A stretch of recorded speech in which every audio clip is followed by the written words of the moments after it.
Dernier préparatif avant le grand défi pour Amit Belhadj. C'est un peu l'instant de vérité, après 3 ans sans avoir couru la mythique distance entre Athènes et Marathon. Là, Thomas, il est en train de travailler sur une friction, un réveil musculaire. C'est comme un échauffement. Et on va partir directement sur l'allure 15-15-5.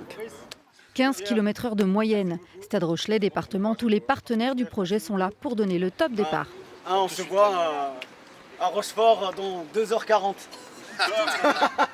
C'est un très bon communicant, à la fois un grand sportif, mais aussi quelqu'un qui sait faire parler à la fois de son sport, mais aussi bien sûr de notre territoire.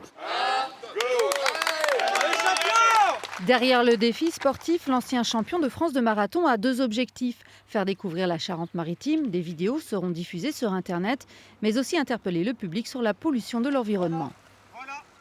Vous voyez en pleine nature des canettes de bière, des bouteilles, des gens qui se jettent leur bière.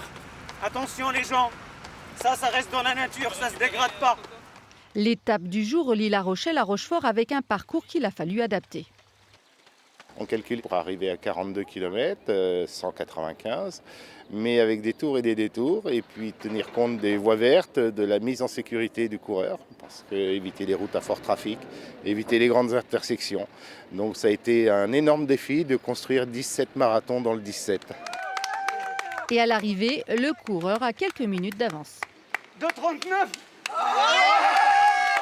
Encore 16 marathons à enchaîner, quelques heures de repos seulement, il faudra repartir. La deuxième étape reliera Brouage à Soubise.